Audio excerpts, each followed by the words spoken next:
and welcome class of 2017. Wow, how fabulous. Hi there. How fabulous do you all look out there? Kind of can see some of you. So wonderful to have you here this evening. My name is Monroe Franz, and I'm an Assistant Vice President for Student Diversity and Director of the NYU Center for Multicultural Education and Programs. It was my great honor and enthusiasm on behalf of my colleagues in student diversity, which includes the LGBTQ Student Center and as well the Center for Multicultural Education and Programs, and the Division of Student Affairs, I stand here to warmly welcome you to your new home, away from home, New York University. And as well to our 5th year of the NYU Portraits event. Welcome.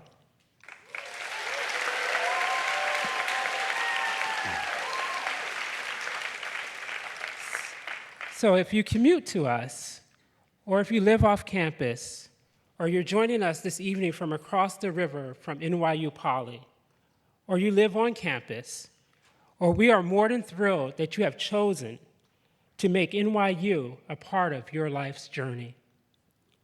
We know that New York University and New York City can often feel like big and complex, fast-paced, and dynamic places. And guess what? The reality is they are. And that's so all true. However, for many of you, that might be the very reason why you've chosen to make this place your home.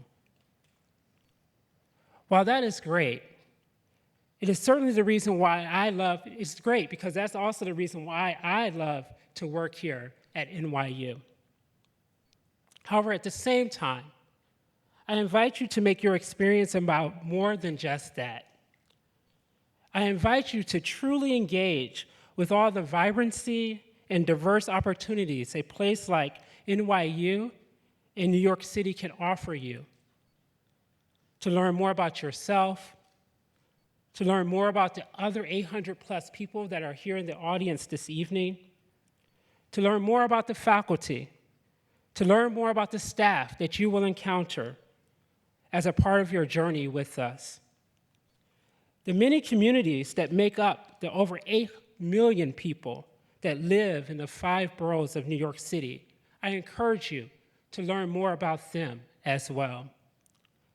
I encourage you to learn more about the more than 36% of people born outside of the United States that live in New York City, and to take advantage of the 800 languages spoken in New York.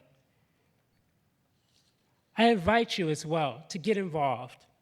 Stretch yourselves outside of your comfort zone by taking risks, healthy risks that is, that will help you to grow as well-rounded beings.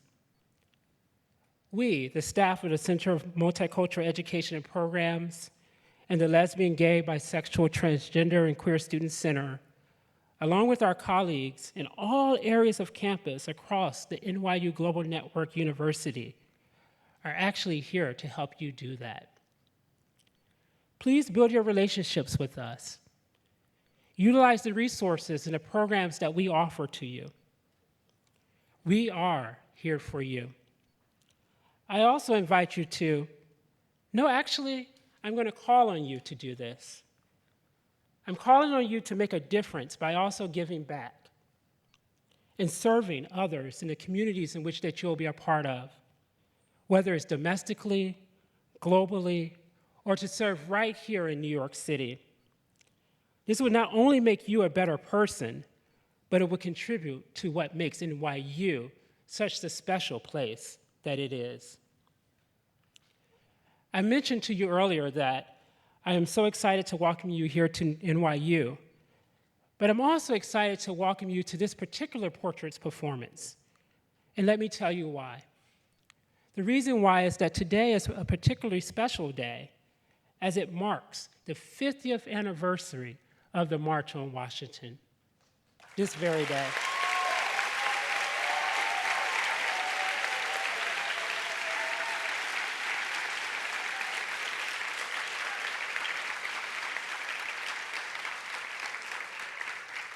That particular march, which was about jobs and freedom.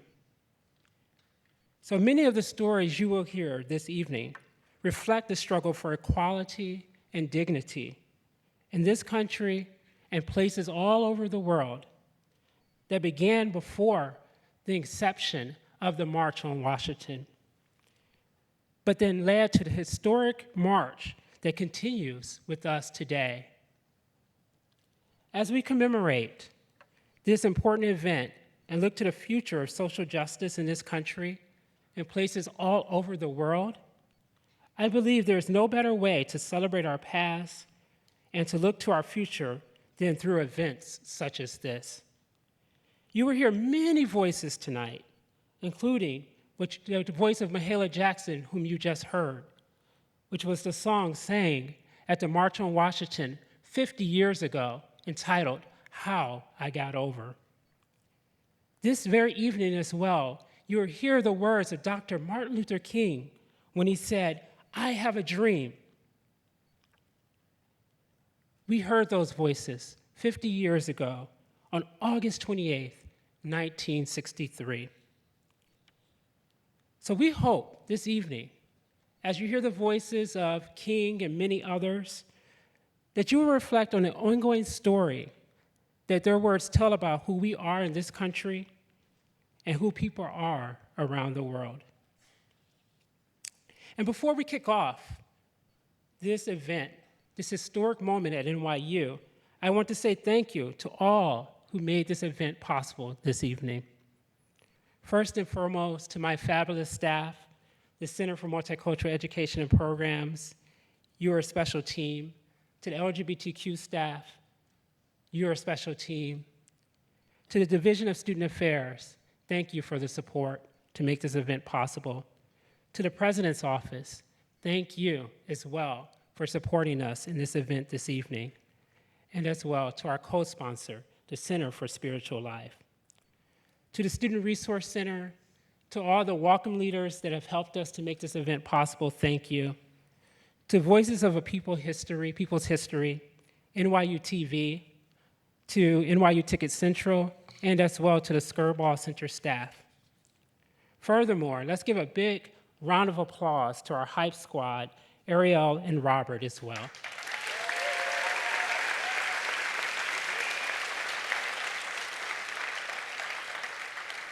Thank you for your energy and for making this show possible this evening. To our DJ, Fred Pierce, thank you for busting the rhymes. And last but not least, to our talented cast, whom you will meet soon. This year, it is as well my special honor to introduce your president, your president, John Sexton, who will further welcome you to this evening's event. President Sexton's tenure, let me just tell you a little bit about him and his tenure here at NYU. It has been characterized by a staunch belief in the importance of diversity here at NYU.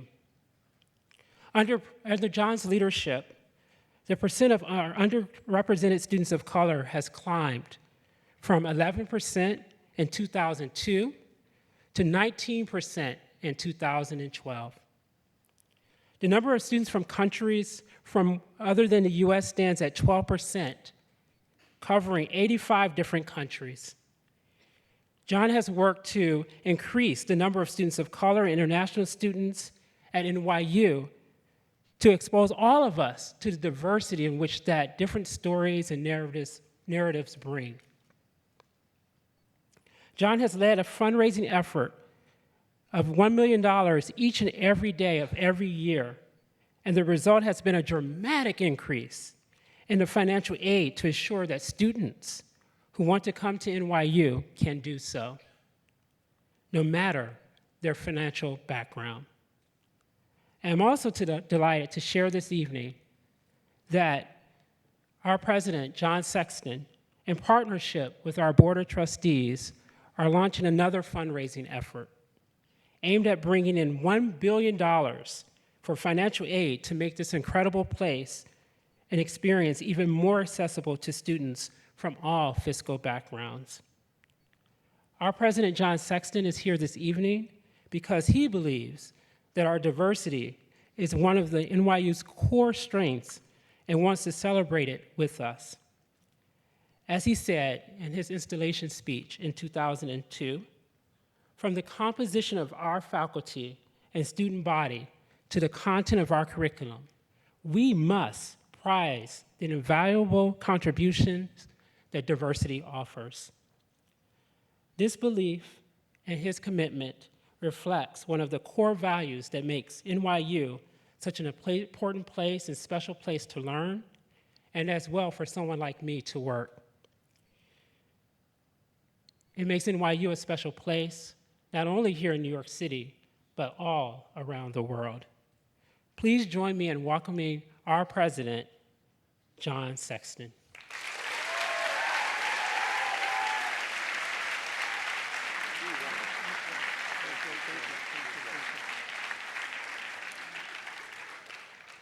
So before we do anything else, this extraordinary human being that's been speaking to you for the last few moments will thank everybody and acknowledge everybody but himself.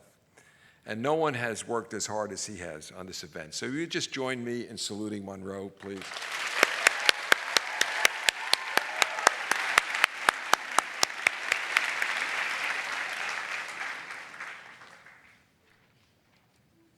I don't want to mess up his papers. He's a pro, and he'd be very upset. And before I move to the brief message I want to give you, I just want to thank you. I want to thank you for the remarkable experience of the 15 minutes or so before we started this evening. I want to thank you for 10 days since we first started talking to the resident assistants, because what you don't realize is that for a week before, the upperclassmen, resident assistants, ambassadors, commuter assistants, the Welcome Week folks were here and going through preparations to make this possible for you. And for me, that was the beginning of that part of my vocational life, which reminds me why it's such a privilege to live the academic life. As I began to live in the world of students yet again in this cycle, I have to tell you, it's very emotional. I've been at this for over 50 years now, because I began my life in a classroom teaching when I was a freshman in college. Now, you could say, why would anyone give a person like him a classroom? Who knows why they did it? But they did, and my life has been about students since then. And every time one of you stops me for a hug, it's an important memory for me. So thank you for the display this evening. Let me now talk to you about this evening. It's interesting.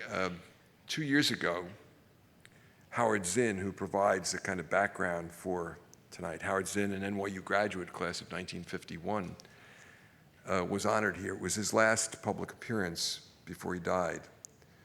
This was a man who understood how to look at the world differently. He was a 1951 graduate of NYU.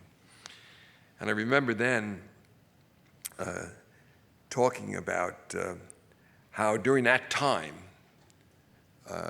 when Martin Luther King was beginning to move to the public attention of people even in the Northeast like me, from relatively narrow backgrounds as a Brooklyn Irish Catholic, where even coming to Manhattan was considered stretching ourselves. We used to call it going to the city. And it wasn't something we did frequently, not if you were the kind of kid that I was and the kind of family that I was. And I remember becoming aware of Martin Luther King and his first visit here to NYU in 1961, which we were celebrating in that event, celebrating Howard Zinn. By 1963, which was my senior year, this is my 50th anniversary of graduating from college. And by 1963, this was occurring. My godmother, who lives in Michigan, had heard King give the June Detroit speech, where he did his first riff. And you have to consider the way King spoke, almost like jazz, because he had done his first riff on the I Had a Dream speech. And it was that riff which I think was heard in the same place my Aunt Betty heard it, by Aretha Franklin, if I remember correctly. I may be wrong on this, but I think it was Aretha Franklin who, when he was on the Mall in 1963, as he got toward the end of his speech, which did not include the I Have a Dream passage, said to him, "Tell him about the dream, Martin." And he, being the jazz player he did, moved into that extraordinary, far more advanced version. If you listen to the tapes are available at the Detroit speech. When you listen to tapes, it was more eloquent because he was a jazz player, and he played it out. And I remember being, if you could magnify that, you could find my unbearded face, ungrayed and unbearded and much thinner, there in that crowd with my roommates.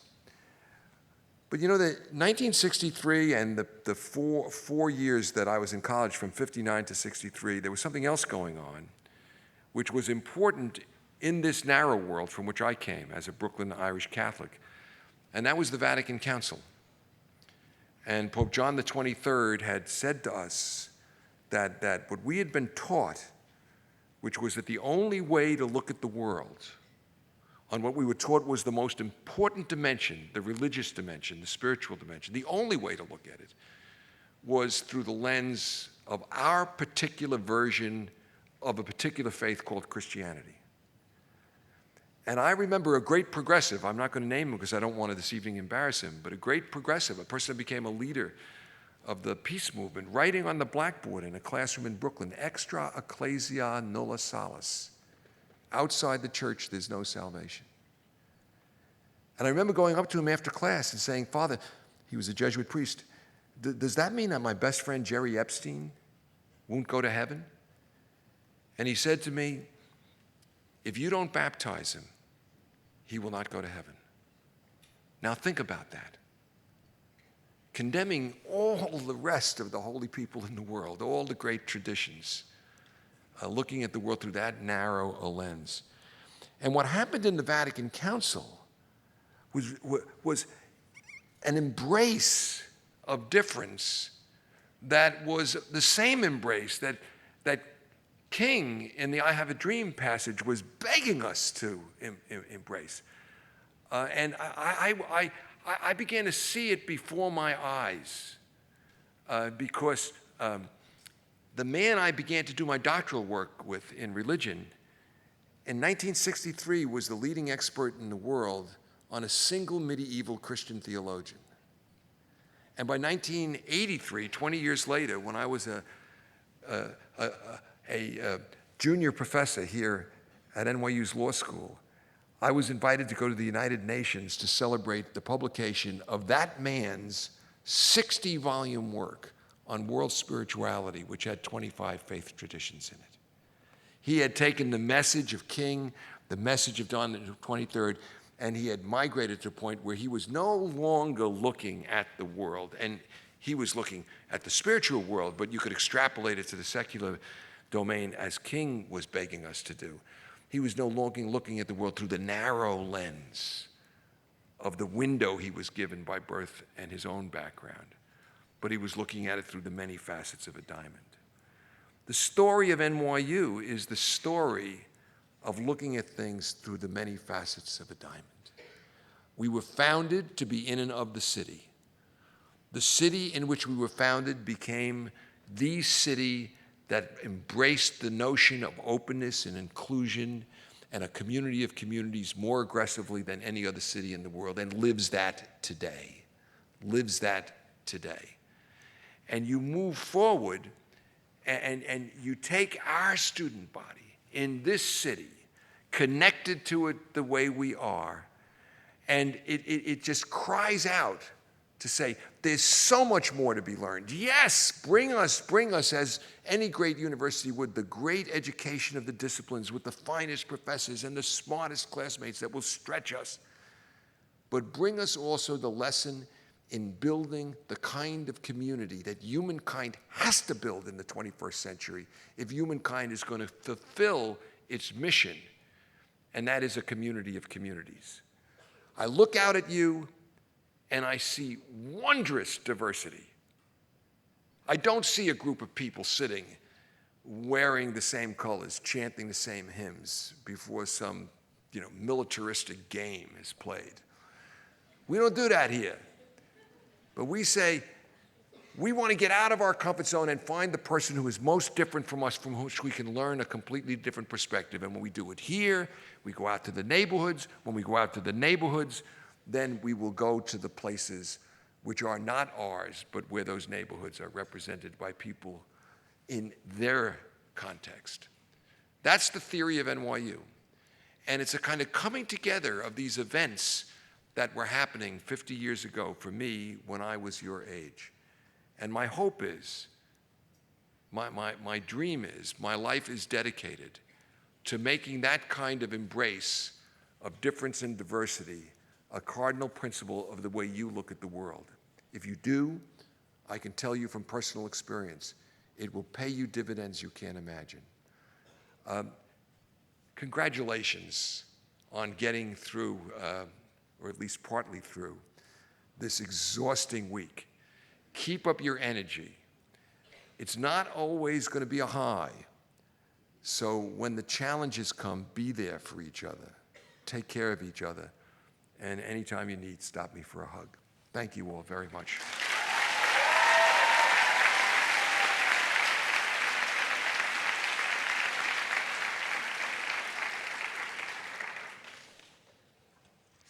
Thank you, President Sexton, for your words.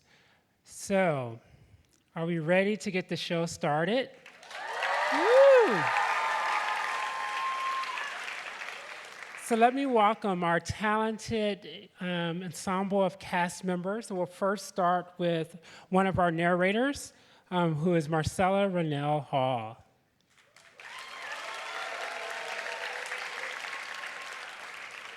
Our first cast member is Aisha Abdelmoula. Next, Reggie Kabiko.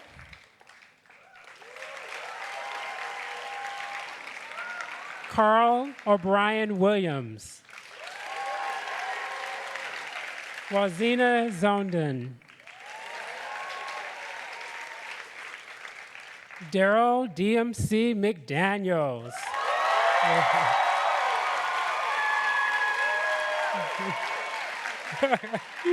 Stacy Ann Chen. Eddie K. Thomas. And your other narrator for this evening, Ciliani Rivera Velasquez.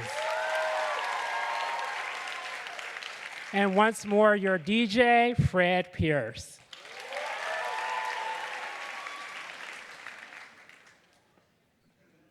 We begin tonight's performance with one of my favorites, a poem that blurs the notions of boundaries and claims that diversity is about merely checking one box over another when it comes to race, ethnicity, religion, sexuality, and other aspects of our social identities. We hope that the questions this poem raises will resonate with you, and you will engage in these same types of questions and dialogues throughout your time here at NYU. One of our cast members and a former NYU artist in residence, poet Reggie Kabiko, wrote this piece in 1993, at a time when spoken word and hip-hop influenced poetry was the lyrical sound of New York City streets, and it still rings true today. People ask me what nationality I am, and I tell them it depends on what I'm auditioning for. Like if it's West Side Story, I'm Puerto Rican. If it's Miss Saigon, I'm whatever. But then I figured out it depends on what season of the year it is, because like in spring I'll get the Chinese parts, in June the South Asian parts, and by August I'm up for The Color Purple, the musical. The government asks me to check one if I want money. I say, how could you ask me to be one race? I stand proudly before you, a fierce Filipino who knows how to belt hard gospel songs played to African drums at a Catholic mass, and loving the music to suffering beats and lashes from men's eyes on the capital streets. Southeast DC with its sleepy crime, my mother nursed patients from 7 to 9, patients gray from the railroad riding past civil rights. I walked their tracks when I entertained them at the chapel and made their canes pillars of percussion to my heavy gospel. My comedy out loud, laughing about our shared stolen experiences of the South. Would it surprise you if I told you my blood was delivered from north, of Portuguese vessels who gave me spiritual stones and the turn in my eyes, my father's name when they conquered the Pacific Isles? My hair is black and thick as negrito, growing abundant as sampaguita, flowers defying civilization like Filipino pygmies that dance on the mountain. I could give you an epic about my ways of life or my look, and you want me to fill it in one square box? From what integer or shape do you count existing identities? Grant loans for the mind or Crayola white census sheets? There's no one kind to fill for anyone. You tell me who I am, what gets the most money, and I'll sing that song like a one-man caravan. I know arias from Naples, Tunis and Accra, lullabies from welfare, food stamps and nature. And you want me to sing one song? I have danced jigs with Jim Crow and shuffled my hips to the sonic guitar of Clapton and Hendrix, waltzed with dead lovers, skipped to bamboo sticks, ballet kabuki and mime katakali, or ribadurchi doramba and tapped in Pan Alley. And you want me to dance the Bhagavad Gita on a box too small for a Thumbelina thin diva?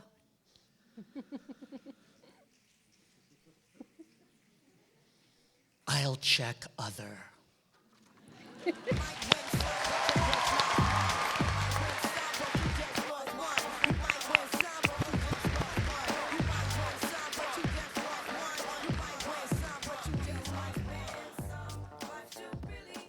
Now, let's go back to the beginning.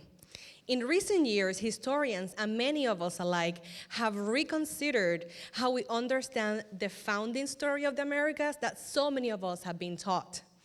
In this piece that you're about to hear, indigenous people and Native American communities offer a new take on Christopher Columbus and the arrival of the Europeans to the Americas through the Caribbean. The story you'll hear was recruited by the Spanish Jesuit priest Bartolomé de las Casas, who witnessed the conquest.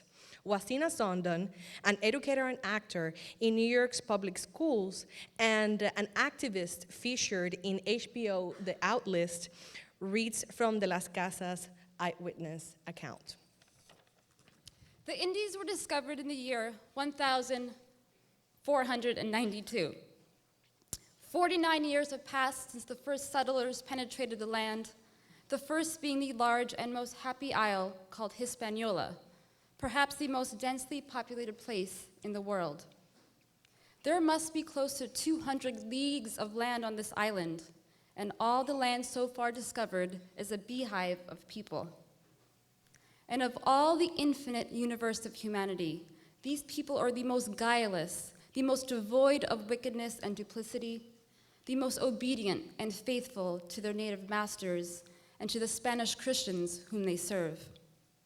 Yet, into this sheepfold there came some Spaniards who immediately behaved like ravening wild beasts, wolves, tigers, or lions that had been starved for many days, killing, terrorizing, afflicting, torturing, and destroying the native peoples, doing all this with the strangest and most varied new methods of cruelty never seen of or heard of before, and to such a degree that this island of Hispaniola, once so populous, having a population that I estimated to be more than 3 million, has now a population of barely 200 persons. Their reason for killing and destroying such an infinite number of souls is that the Christians have an ultimate aim, which is to acquire gold and to swell themselves with riches in a very brief time. It should be kept in mind that their insatiable greed and ambition is the cause of their villainies. The Indians began to seek ways to throw the Christians out of their lands. They took up arms, but their weapons were very weak and of little service in offense, and still less in defense. The Christians, with their horses and swords and pikes, began to carry out massacres and strange cruelties against them. They attacked the towns and spared neither the children, nor the aged, nor the pregnant women, nor the women in childbed, not only stabbing them and dismembering them, but cutting them to pieces as if dealing with sheep in the slaughterhouse. They made such low, wide gallows on which the hanged victims' feet almost touched the ground, stringing up their victims in lots of 13, in memory of our Redeemer and his 12 apostles, and then set burning wood at their feet, and thus burned them alive. When tied to the stake, the cacique Hatue, a very important noble, was told by a Franciscan friar about the God of the Christians and the Articles of Faith. And he was told what he could do in the very brief time that remained to him in order to be saved and go to heaven. The cacique, who had never heard of any of this before, and was told he would go to Inferno, where if he did not adopt the Christian faith, he would suffer eternal torment, asked the Franciscan friar if all Christians went to heaven. When told that they did, he said he would much more prefer to go to hell.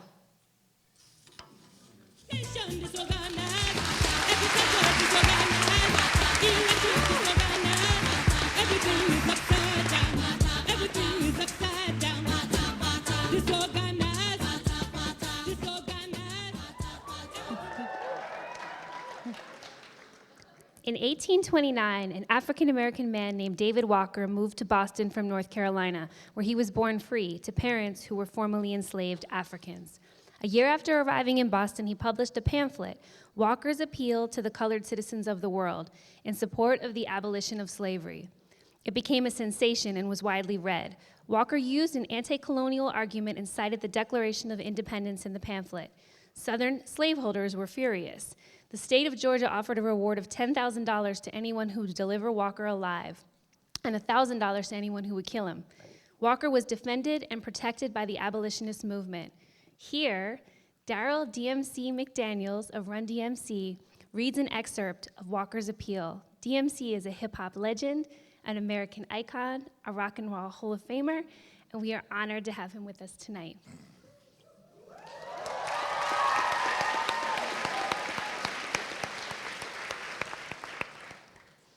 I ask the candid and unprejudiced of the whole world to search the pages of historians diligently and see if anyone ever treated a set of human beings as the white Christians of America do us the blacks. I also ask the attention of the world, of mankind, to the declaration of these very American people of the United States, a declaration made July 4th, 1776. It says, "We hold these truths to be self-evident, that all men are created equal, that they are endowed by their Creator with certain unalienable rights, that among these are life, liberty, and the pursuit of happiness, that to secure these rights, governments are instituted among men, deriving their just powers from the consent of the governed, that whenever any form of government becomes destructive to these ends, it is the right of the people to alter or abolish it. See your declarations, Americans. Do you understand your own language? Hear your language proclaimed to the world, July 4th, 1776. We hold these truths to be self-evident, that all men are created equal, that they are endowed by their Creator with certain unalienable rights, that among these are life, liberty, and the pursuit of happiness. Compare your own language above extracted from your Declaration of Independence, with your cruelties and murders inflicted by your cruel and unmerciful fathers in your cells on our fathers and us. Men who have never given your fathers or you the least provocation.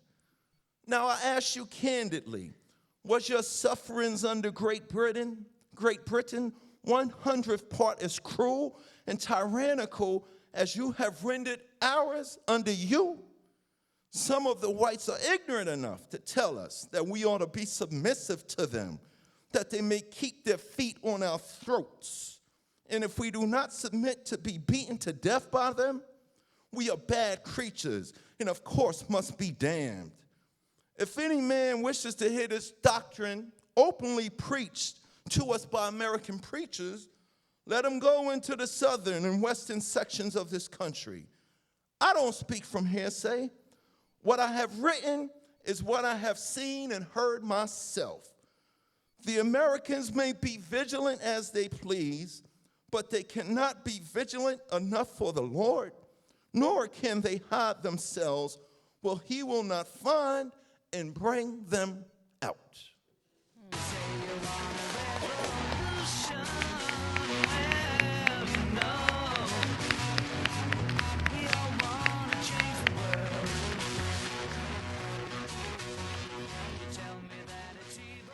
In case you didn't already know this, the movement for gender equality and racial justice have long been entwined. That's the point the Black abolitionist and one of the earliest feminists, Sojourner Truth, makes in the speech we'll hear next.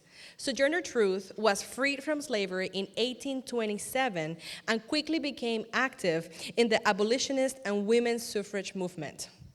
In 1851, she spoke before a gathering of suffrage supporters in Akron, Ohio, denouncing arguments commonly made to justify the oppression of women.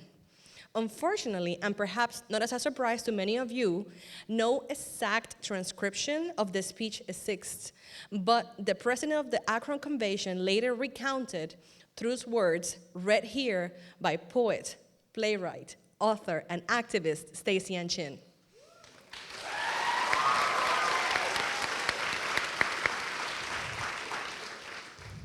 Well, children, when there is so much racket, there must be something out of kilter. I think that twixt the Negroes of the South and the women at the North, all talking about rights, the white men will be in a fix pretty soon. But what's all this here talking about? That man over there says that women need to be helped into carriages and lifted over ditches and to have the best place everywhere. Nobody ever helps me into carriages or over mud puddles or gives me any best place. And ain't I a woman? Look at me. Look at my arm. I've plowed and planted and gathered into barns, and no man could head me. And ain't I a woman? I could work as much and eat as much as a man when I could get it, and bear the lash as well. And ain't I a woman? I have borne 13 children and seen most all sold off to slavery. And when I cried out with my mother's grief, none but Jesus heard me. And ain't I a woman? Then they talk about this thing in the head. What's it they call it? Intellect. That's it, honey. What's that got to do with women's rights or Negro rights? If my cup won't hold but a pint and yours holds a quart, wouldn't you be mean not to let me have my little half measure full? Then that little man in black there, he says, women can't have as much rights as men because Christ wasn't a woman. Where did your Christ come from? Where did your Christ come from? From God? From God and a woman. Man had nothing to do with it. If the first woman God ever made was strong enough to turn the world upside down all alone, these women together ought to be able to turn it back and get it right side up again. And now they're asking to do it.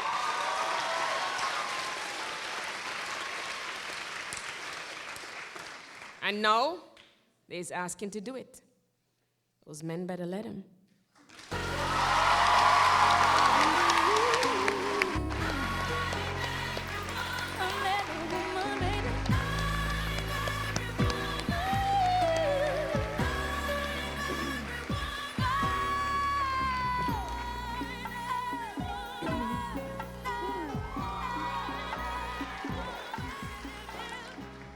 So, while many of you might have heard of Sojourner Truth, I doubt many of us have heard of Sylvia Woods. Yet, Sylvia Woods organized against segregation and sexism in the same vein as her contemporaries, such as Rosa Parks.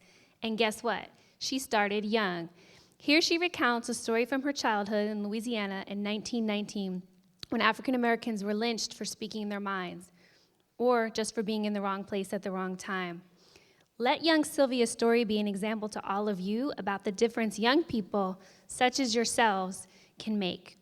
We're so pleased to have Aisha Abdulmullah of the NYU class of 2014 from the Steinhardt School to bring Sylvia's story to life.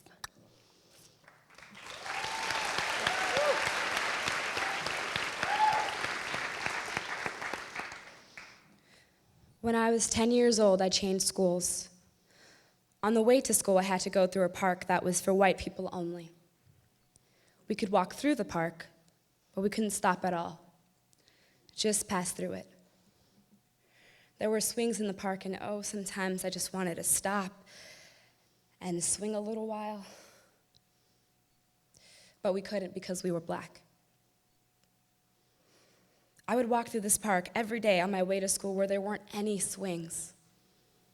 Every morning, all the kids would line up according to classrooms, and we would have prayers and sing the Star-Spangled Banner, and then we'd march on to our respective groups after this business. I decided I wasn't going to sing the Star-Spangled Banner anymore. I just stood there every morning, and I didn't sing it. One morning, one of the teachers noticed that I wasn't doing it, so she very quietly called me over and asked me why I didn't sing the Star-Spangled Banner. I said I just didn't feel like singing it. So she said, well, then you have to go into the principal and explain that to him. All the children's school take part, and you've got to do it too. Okay. I went to the principal, and he asked me why I wasn't singing the Star-Spangled Banner. Finally, I told him because it says the land of the free and the home of the brave, and this is not the land of the free. I don't know who's brave, but I'm not going to sing it anymore. Then he said, why, you've been singing it all the time, haven't you? How come you want to stop now? And then I told him about coming through the park, and if I could not swing on those swings in the park, and I couldn't sit in the park, and I could only walk into Shakespeare Park, then this could not be the land of the free. Who's free? He didn't say anything. Then he said, well, you could pledge allegiance to your flag. I said, this is not my flag. The flag is with freedom. If the land is free and the flag is mine, then how come I can't do like the white kids?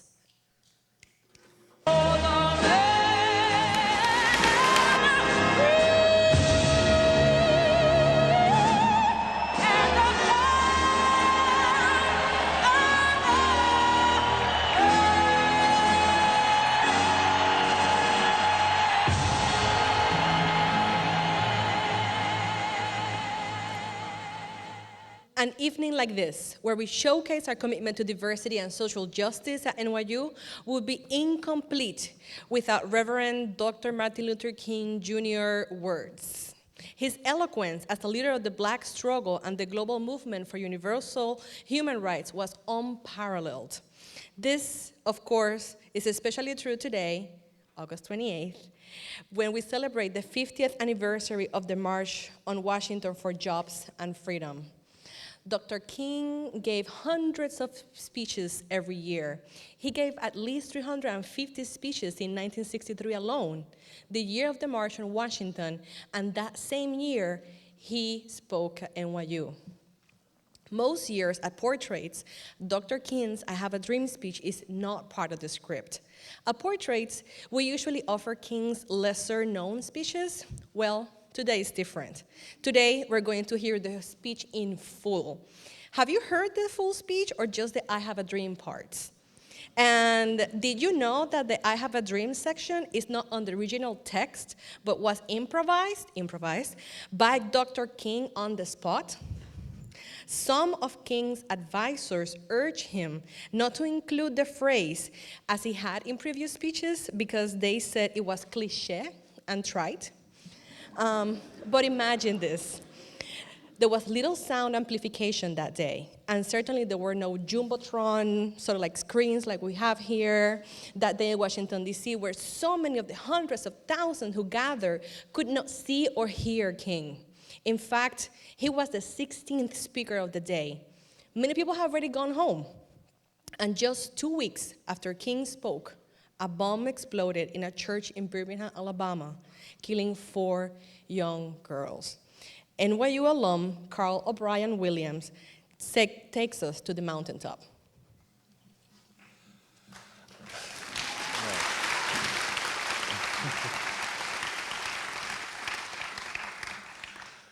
I am happy to join with you today in what will go down in history as the greatest demonstration for freedom in the history of our nation. 50 years ago, a great American, in whose symbolic shadow we stand, signed the Emancipation Proclamation. This momentous decree came as a great beacon light of hope to millions of Negro slaves who had been seared in the flames of withering injustice. It came as a joyous daybreak to end the long night of captivity. But 100 years later, we must face the tragic fact that the Negro is still not free. 100 years later, the life of the Negro is still sadly crippled by the manacles of segregation and the chains of discrimination. 100 years later, the Negro lives on a lonely island of poverty in the midst of a vast ocean of material prosperity. 100 years later, the Negro is still languishing in the corners of American society and finds himself an exile in his own land.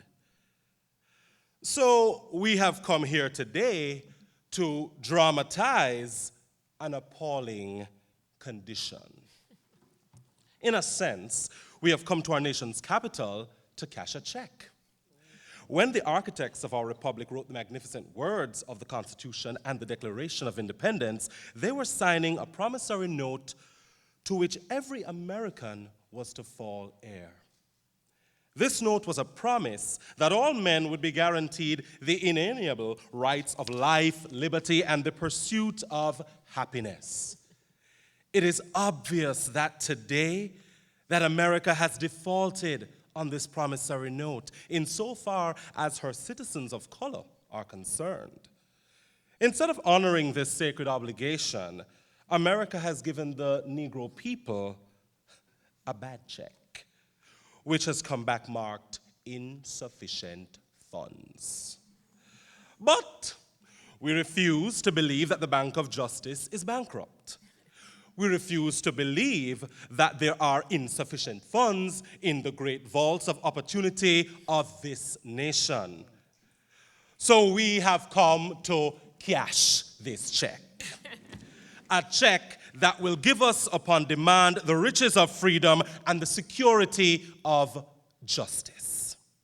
We have also come to this hallowed spot to remind America of the fierce urgency of now.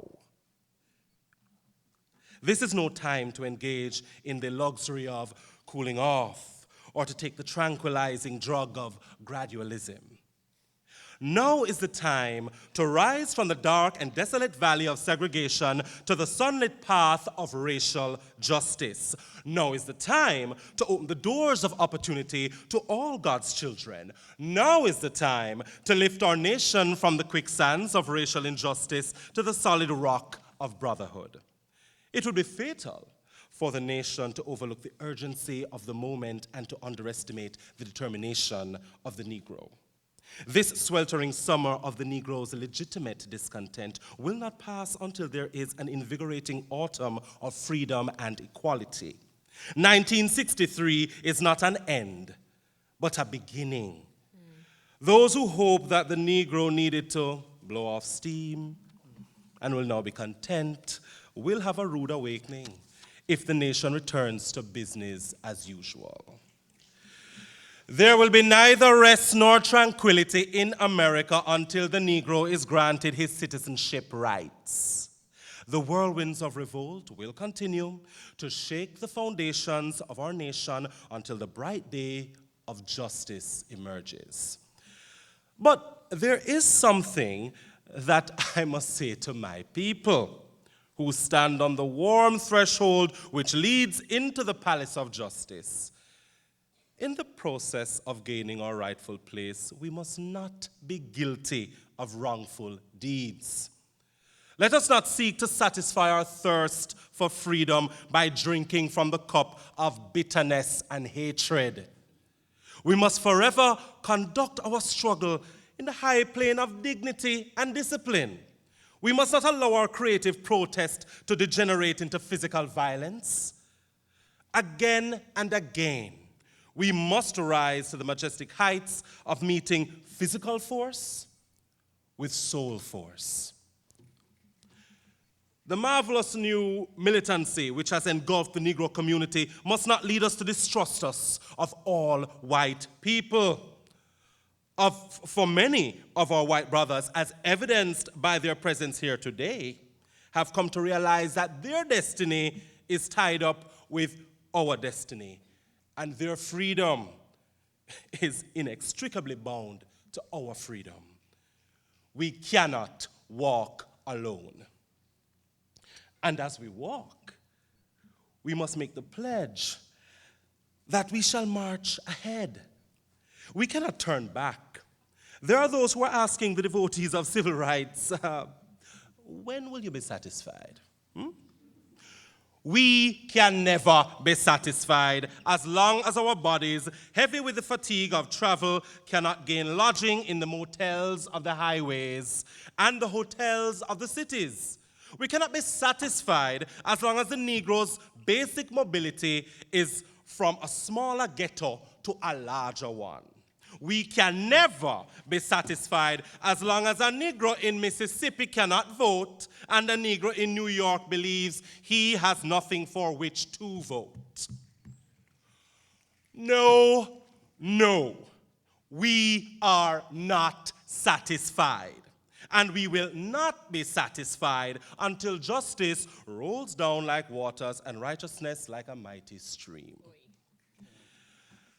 I am not unmindful that some of you have come out here or come out of great trials and tribulations. Some of you have come fresh from narrow cells. Some of you have come from areas where your quest for freedom left you battered by the storms of persecution and staggered by the winds of police brutality.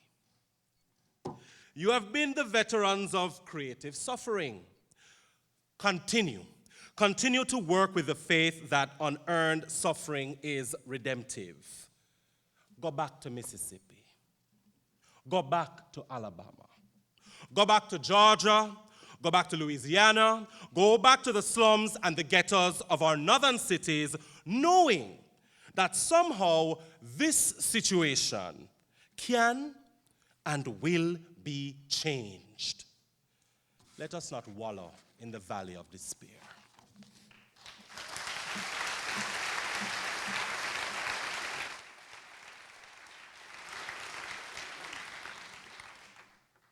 I say to you today, my friends, that in spite of the difficulties and frustrations of the moment, I still have a dream.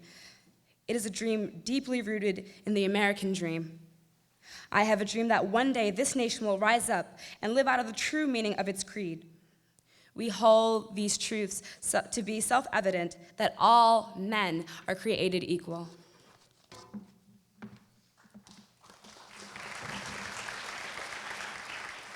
I have a dream that one day on the red hills of Georgia, the sons of former slaves and the sons of former slave owners will be able to sit down together at a table of brotherhood.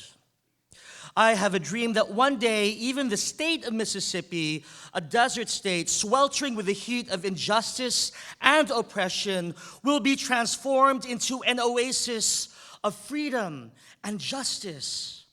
I have a dream that my 4 children will one day live in a nation where they will not be judged by the color of their skin, but by the content of their character. I have a dream today.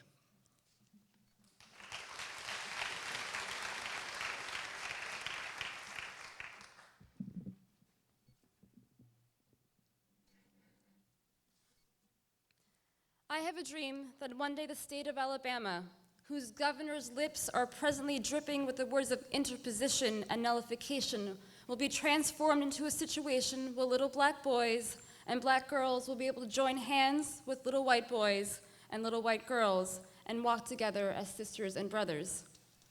I have a dream today. I have a dream that one day every valley shall be exalted, every hill and mountain shall be made low, the rough places will be made plain, and the crooked places will be made straight. And the glory of the Lord shall be revealed, and all flesh shall see it together.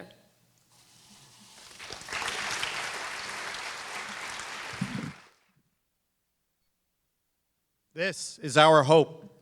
This is the faith with which I return to the South. With this faith, we will be able to hew out of the mountain of despair a stone of hope. With this faith, we will be able to transform the jangling discords of our nation into a beautiful symphony of brotherhood. With this faith, we will be able to work together, to pray together, to struggle together, to go to jail together, to stand up for freedom together, knowing that we will be free one day. This will be the day when all of God's children will be able to sing with a new meaning, "My country, 'tis of thee. Sweet land of liberty, of thee I sing. Land where my fathers died, land of the pilgrim's pride. From every mountainside let freedom ring. And if America is to be a great nation, this must become true."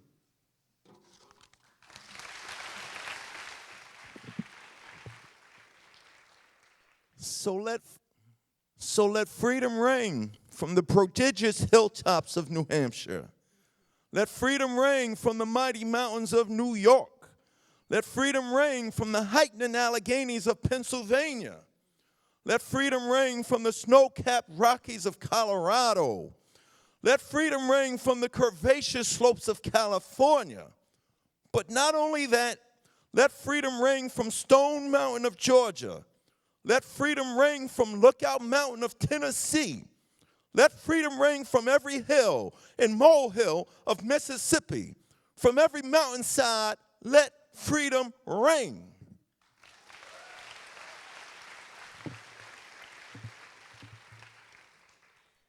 And when this happens, when we allow freedom to ring, when we let it ring from every village and every hamlet, from every state and every city, we will be able to speed up that day when all of God's children, black men and white men, Jews and Gentiles, Protestants and Catholics, will be able to join hands and sing, in the words of the old Negro spiritual, "Free at last, free at last.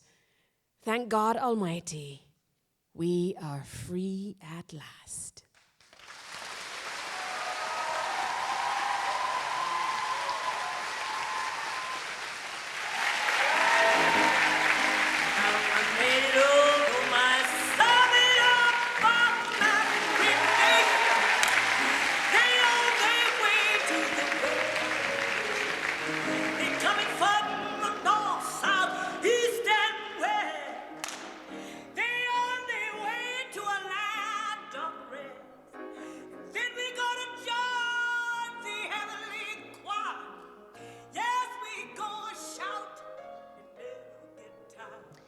In 1964, shortly after becoming the world heavyweight boxing champion, Cassius Marcellus Clay took the name Muhammad Ali, renouncing what he referred to as his slave name. 2 years later, the outspoken fighter caused outrage in the media when he petitioned for exemption from military service in Vietnam, and then refused to be drafted. As a result of his protest against the war, Ali's title was revoked, and he was sentenced to a 5-year prison term. Ali's battle against the sentence went to the U.S. Supreme Court and was not reversed until 1971. In 1966, Ali spoke in Louisville, Kentucky, his hometown, about his reasons for not fighting in Vietnam. Wazina Zundin reads from Ali's statement. Why should they ask me to put on a uniform and go 10,000 miles from home and drop bombs and bullets on brown people in Vietnam while so-called Negro people in Louisville are treated like dogs and denied simple human rights?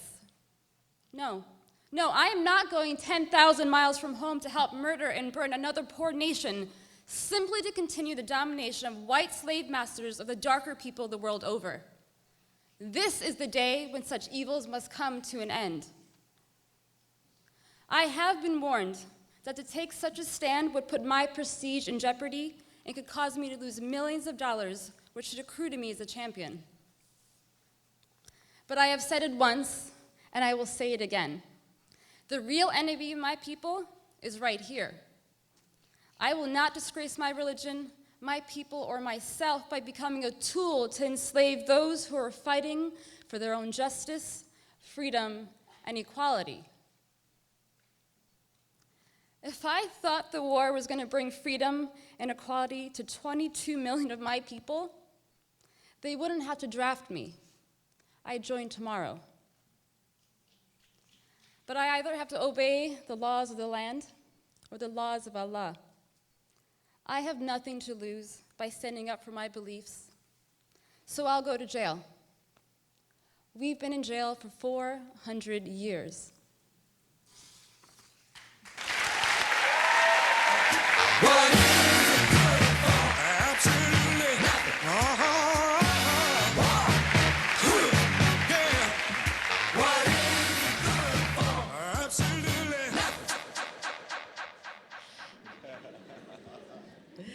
The Stonewall Rebellion is a landmark in the movement for equality. On the night of June 27, 1969, a multiracial group of lesbian, gay, bisexual, and transgender people were stonewalled in on Christopher Street in Greenwich Village. That night, lesbian, gay, bisexual, and transgender people resisted when police sought to shut down the bar and to arrest patrons. They fought back, and the historian Martin Duberman recounts that in our next piece. And in fighting back, the rebels helped spur a new phase of the struggle for LGBTQ liberation. The Stonewall Inn is not even 5 blocks from where we're sitting here tonight, and it's a stop on this week's West Village walking tour, coordinated by the NYU LGBTQ Student Center, and you should go. Now, let's hear the story of Stonewall from Reggie Cabico.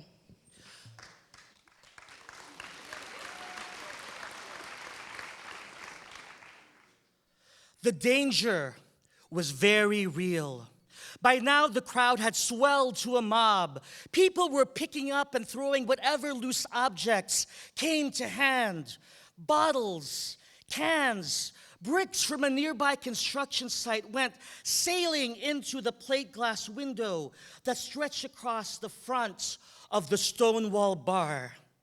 Stunned by the crowd's unexpected fury, the police retreated inside the bar. They were accustomed to 2 or 3 cops being able to handle any number of cowering gays. But here, the crowd wasn't cowering. With the cops holed up inside, the crowd was now in control of the streets. Someone yelled, "It's the revolution!" The police sent out a call for help to the Tactical Patrol Force, and relief was now rounding the corner. They were a highly trained crack riot control unit that had been set up to respond to the protests against the Vietnam War. wearing helmets with visors, carrying billy clubs and tear gas.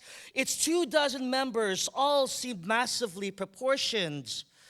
They were a formidable sight as, linked arm in arm, they came up Christopher Street in a wedge formation. In their path, the rioters retreated, but did not break and run. When the tactical patrol force realized that a crowd had simply reformed to their rear, they flailed out at anyone who came within striking distance. But the pattern repeated itself several times. They would disperse the mob only to have it reform behind them, yelling taunts, tossing bottles and bricks, setting fires and trash cans. At one point, when the police whirled around to reverse direction, they found themselves face to face with their worst nightmare. A chorus line of mocking queens.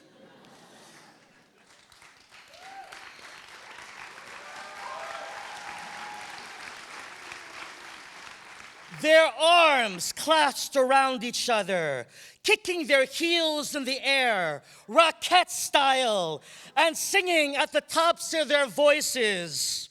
We are the Stonewall Girls. We wear our hair in curls. We wear no underwear. We show our pubic hair. We wear our dungarees above our Nelly knees. Da da da da da da.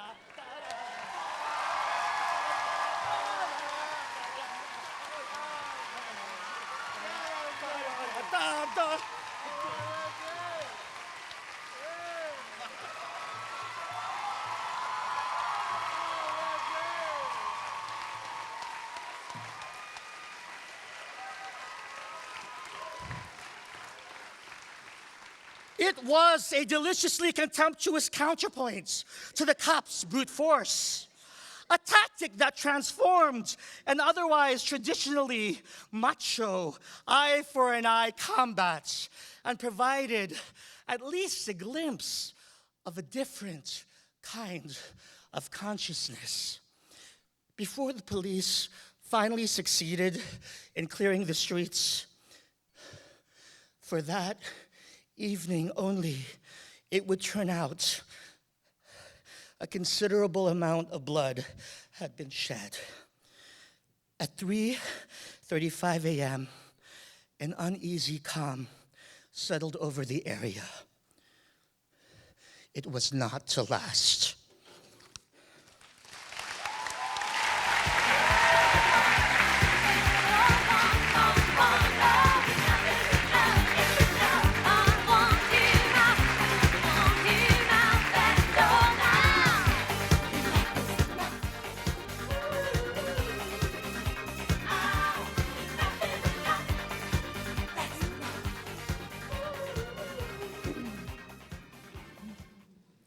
Tonight's performance is based on the work of historian Howard Zinn, who, as you heard earlier, attended NYU as an undergraduate on the GI Bill shortly after World War II. Zinn died in 2010, and his last public event was right here at NYU as part of our Martin Luther King Week celebrations. He was a part of the NYU story, as you are all now a part of the NYU story. Howard Zinn was a leader in the civil rights movement and was one of only 2 adult advisors to the Student Nonviolent Coordinating Committee. He was also a leader of the peace movement during the Vietnam War. Tonight we'll hear Howard Zinn talk about civil disobedience, a leading tactic of the civil rights movement, in a speech he gave at Johns Hopkins University as part of a debate on civil disobedience. The day of the speech, Zinn was scheduled to appear in court in Boston in connection with charges resulting from a protest he participated in against the Vietnam War. So, by instead going to Baltimore to give the speech, rather than appear in court in Boston, he was himself committing an act of civil disobedience. Sure enough, when Zinn returned to Boston the next day, 2 detectives were waiting for him outside his classroom at Boston University and hauled him off to court, where he was sentenced to a few more days in jail. Here is a part of Zinn's speech that night at Johns Hopkins, read by actor Eddie K. Thomas.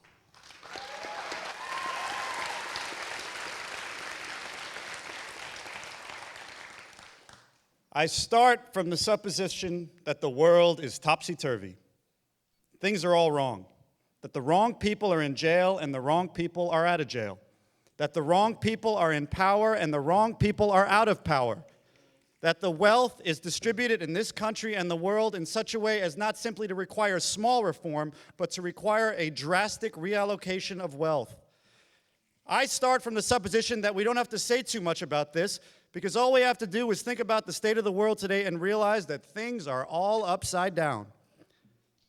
Daniel Berrigan is in jail, a Catholic priest, a poet who opposes the war, and J. Edgar Hoover is free, you see? David Dellinger, who has opposed war ever since he was this high and has used all of his energy and passion against it, is in danger of going to jail. The men who are responsible for the My Lai massacre are not on trial. They are in Washington serving various functions, primary and subordinate, that have to do with the unleashing of massacres which surprise them when they occur. If you don't think, if you just listen to TV and read scholarly things, you actually begin to think that things are not so bad, or that just little things are wrong. But you have to get a little detached and then come back and look at the world, and you are horrified. So we have to start from that supposition that things are really topsy-turvy. And our topic is topsy-turvy, civil disobedience. As soon as you say the topic is civil disobedience, you are saying our problem is civil disobedience. That is not our problem. Our problem is civil obedience. Our problem is the numbers of people all over the world who have obeyed the dictates of the leaders of their governments and gone to war. And millions have been killed because of this obedience. We recognize this for Nazi Germany. We know that the problem there was obedience, that the people obeyed Hitler, and they should have resisted. And if we were only there, we would have showed them. Even in Stalin's Russia, we can understand that. People are obedient. All these herd-like people. Remember those bad old days when people were exploited by feudalism? Everything was terrible in the Middle Ages, but now we have Western civilization, the rule of law. The rule of law has regularized and maximized the injustice that existed before the rule of law. That is what the rule of law has done. When in all the nations of the world, the rule of law is the darling of the leaders and the plague of the people, we ought to begin to recognize this. We have to transcend these national boundaries in our thinking. Nixon and Brezhnev have much more in common with one another than we have with Nixon. J. Edgar Hoover has far more in common with the head of the Soviet secret police than he has with us. It's the international dedication to law and order that binds the leaders of all countries in a comradely bond. That's why we're always surprised when they get together. They smile, they shake hands, they smoke cigars. They really like one another no matter what they do. What we are trying to do, I assume, is really to get back to the principles and aims and spirit of the Declaration of Independence. This spirit is resistance to illegitimate authority and to forces that deprive people of their life and liberty and right to pursue happiness. And therefore, under these conditions, it urges the right to alter or abolish their current form of government. And the stress had been on abolish.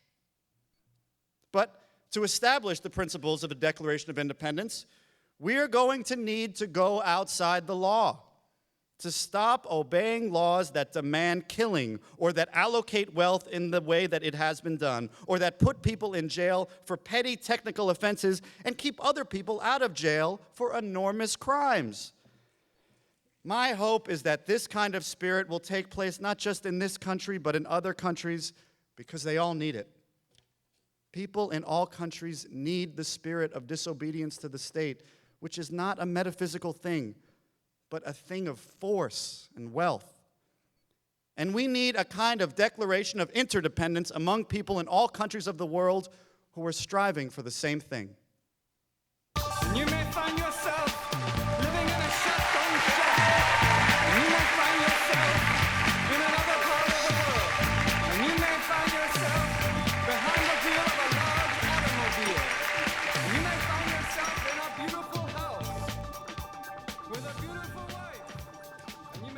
already about the poets of the early 1990s and how hip hop influenced their art. And from its earliest days, right here in New York City, hip hop featured songs about racism, alienation, and inequality. The legendary hip hop act Run DMC were pioneers in this respect. They were also part of a larger group that included other New York City artists, such as Public Enemy. Daryl DMC McDaniels will now grace us with his own rendition of the anthem, Fight the Power.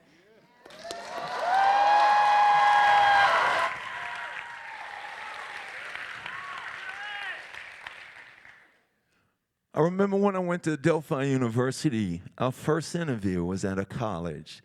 Delphi University, Chuck D and Public Enemy, they had a college radio show. And me and Jay walked in there, and the first thing we saw was a dude with a clock eating fried chicken going, "Yo, boy, what's up?" And there was Chuck sitting over there humble. But when we heard this man speak, me and Jay was like, yo, God has come down from heaven to rock the mic. Fight the power, y'all. 1989, The Number, Another Summer, sound of the funky drummer. Music hitting your heart because you know you got soul. Listen if you're missing, y'all. Swinging while I'm singing, giving what you're getting. Know what I know while the black band's sweating and the rhythm rhymes rolling. Gotta give us what we want. Gotta give us what we need. Our freedom of speech is freedom or death. We got to fight the powers that be. Let me hear you say, fight the power. As the rhythms designed to bounce, what counts is that the rhymes designed to fill your mind. Now that you realize the prize arrived, we got to pump the stuff to make us tough. From the heart, it's a start, a work of art. To revolutionize, make a change, nothing strange. People, we are the same. No, we're not the same, because we don't know the game. What we need is awareness. We can't get careless. You say, what is this? My beloved, let's get down to business. Mental self-defensive fitness. Bum rush to show. You got to go for what you know. Make everybody see in order to fight the powers that be. Let me hear you say, fight the power. I'm ready and hyped, plus I'm amped. Most of my heroes don't appear on those stamps. Sample a look back, you look and you find nothing but rednecks for 400 years if you check. Don't worry, be happy, was the #1 jam. Damn, if I said you could slap me right here. Let's get this party started right, come on. What we got to say? Power to the people, no delay. To make everybody see. In order to fight the powers that be. Let me hear you say, fight the power.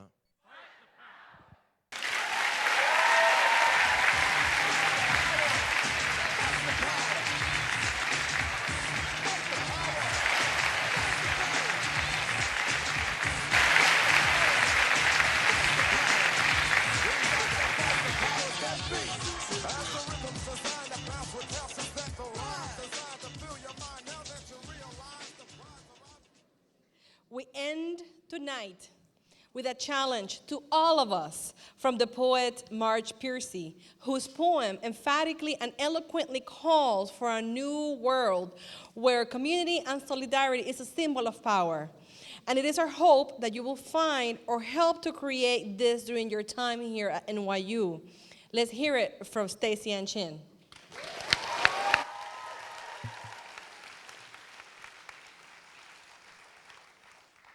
So I have to tell you that this right here is Marge Piercy's layout of how to start a motherfucking revolution. Listen up.